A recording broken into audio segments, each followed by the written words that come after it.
Kung sino man nagsasabi na makaka-recover ang ekonomiya by fourth quarter of this year, nananaginip yun ng gising. Wala yan sa tamang pag-iisip talaga. Yes, opo, pinapaabot namin ang aming pakikiramay sa buong pamilya ni dating Senate President Juan Ponce Enrile.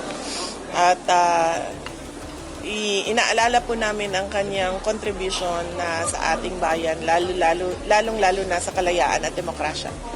Ma'am, of course, 90 years of the Office of the Vice President happening on your term. How does it feel po the OVP has stood the test of time despite na maraming challenges ang nangyayari ngayon sa Office of the Vice President under your term? Well, yes. Yan yung sabi namin, no? We built on the legacies of the past vice presidents. Marami kaming natutunan doon sa kanila. Resiliency, disiplina, public service, and we will continue. The Office of the Vice President will continue to do our best to serve the Filipino people. Ma'am, your comment regarding the President's statement that inaasahan na may makukulong by December dun sa mga pinag-ungkong project. Your view on that? Ang dugtungan ko na lang, although wala siyang binanggit ng mga politicians at wala pa naman daw sapat na ebidensya to include Martin Romualdez. Opo. Pwede yung anniversary lang muna. Yeah. Thank you. Thank you. President Arroyo kanina na yung ibang president succeeded the president and were or either elected. Sa tingin nyo sa panahon nating ito, sa dami ng nangyayari sa bansa, anong kailangan natin sa vice-presidente? Mag-succeed or ma-elect na presidente? Hindi ko pa alam kung anong mangyayari bukas, pero definitely kung may bansa pa tayong matatawag sa 2028 ay merong elections sa 2028 para sa bagong vice president.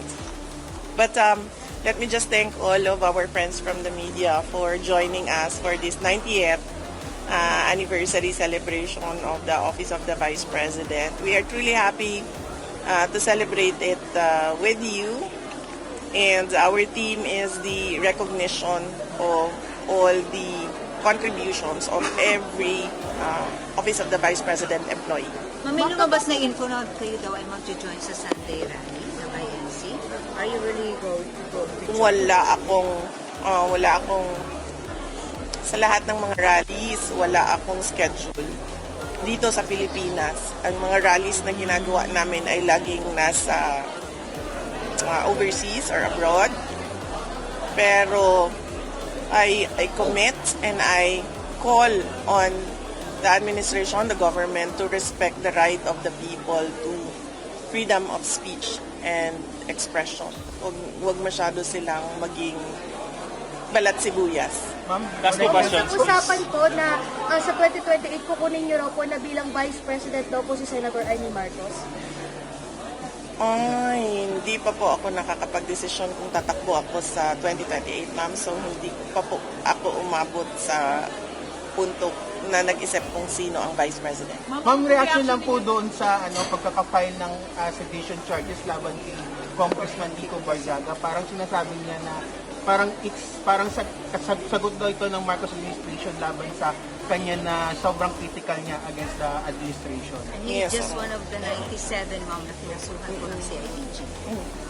Actually ako, meron din akong pending open investigation sa inciting to sedition and grave threats. Yung subpoena, ma'am? Sandali tinawag na ba ako? Hindi ko maalala. Sa dami ng kaso ko, hindi ko na maalala ko. Last April na. Tinawag na ako, no? No? Yeah. Pero nothing has something to do with the September 21 rally po. Wala naman kayong ganun.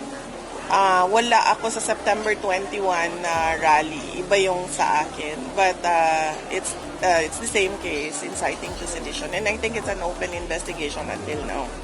Ginagamit nilang panakot. At ang gusto ko lang sabihin ay, tutulad kanina, sinabi ko, huwag masyadong maging balat sibuyas yung administrasyon. Dahil isa sa aspeto ng demokrasya at good governance ay decent. At hindi mo pwedeng pigilan yun. Dahil karapatan yan ng mga tao na magsalita kung ano yung iniisip nila, kung ano yung nararamdaman nila. Kung hindi man pabor sa administrasyon o gobyerno na yung sinasabi ng mga tao, ay dapat respetuhin nila yon. Last question. Ma'am, yung sa destabilization, naniniwala ba kayo nagiging paranoid ang government? Oo naman, ma'am. Matagal na yan sila paranoid. Kailan ba sila nagsimula maging paranoid? Ang balita ko, nagsimula sila maging paranoid noong nagbabiyahe sila abroad. Na natatakot sila na wala na silang babalikan dito sa bayan natin. At nakikita nyo naman yung paranoia nila sa mga actions nila tulad nung panggigipit sa mga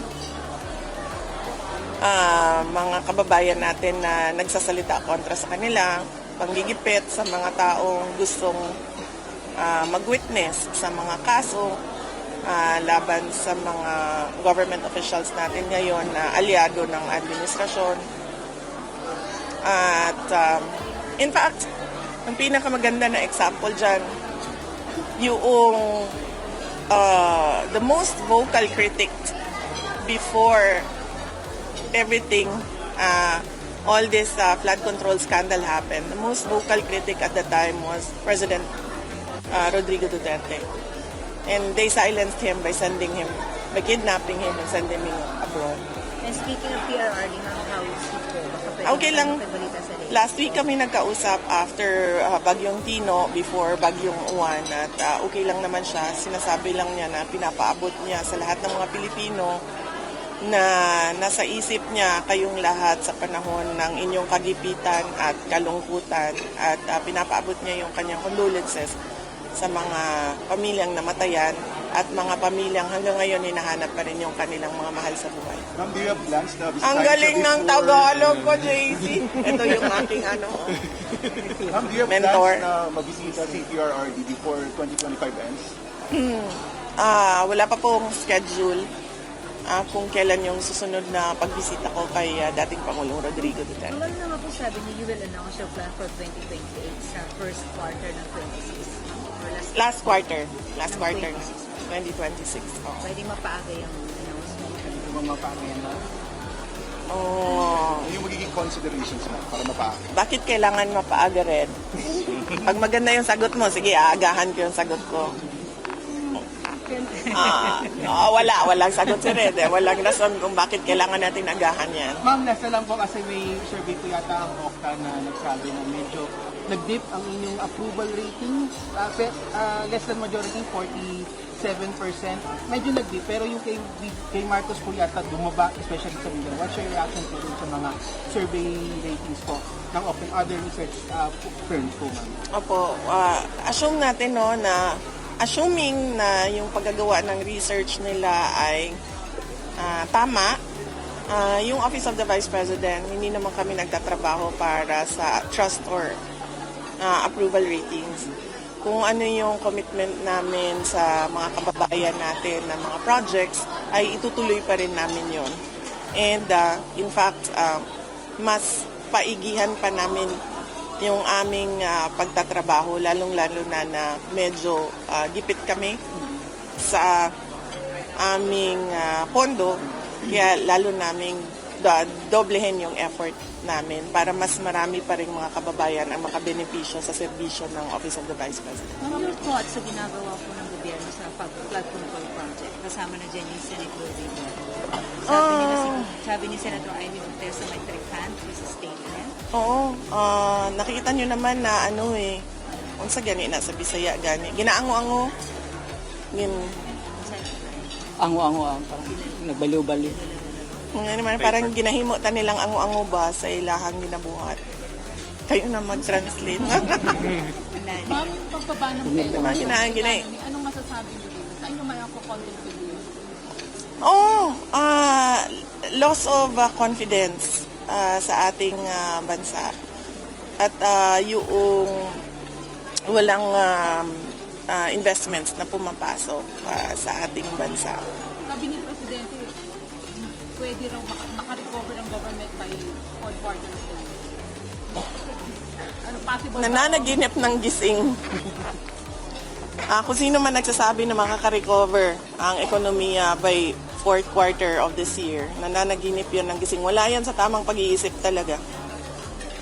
Mamensahe mo na lang po sa dadalo sa rally, kasama daw po yung mga retired general or those who are in the service po before. Yes, oo. Sa lahat ng mga kababayan natin na gustong ipahayag yung kanilang nararamdaman, yung kanilang iniisip, yung kanilang opinion, yung kanilang advice para sa administrasyon, para sa gobyerno, ay suportado kami sa Office of the Vice President. Suportado namin kayo sa inyong paggamit ng inyong karapatan sa malayang pamamahayag, freedom of speech and expression. Aren't you afraid na makakasunod kayo ng sedition? Actually, ma'am, inaantay ko lang kung kailan nila ako ikukulong. But apparently, hanggang ngayon, hindi pa rin nila mabuo-buo talaga kung ano yung strategy nila, paano nila ako ikulong. Dahil wala talaga silang ebidensya ng maling ginawa. Ma'am, are you scared po ba na baka tuluyan kayo ni Bonnie, yung Ombudsman Bonnie? Kasi inuuna na yung SALN, tapos ngayon yung makaso ni Trillanes. Hindi ba kayo natakot na baka si Bonnie mismo ay uunahan na kayo?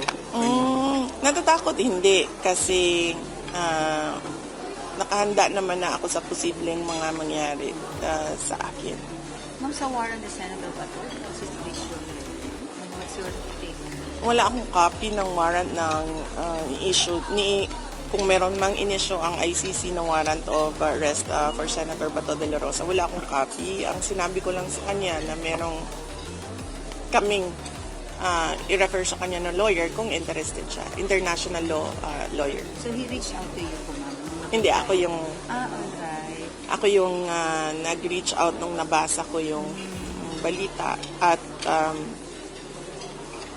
ang nakausap ko yung kanyang anak, si Maki.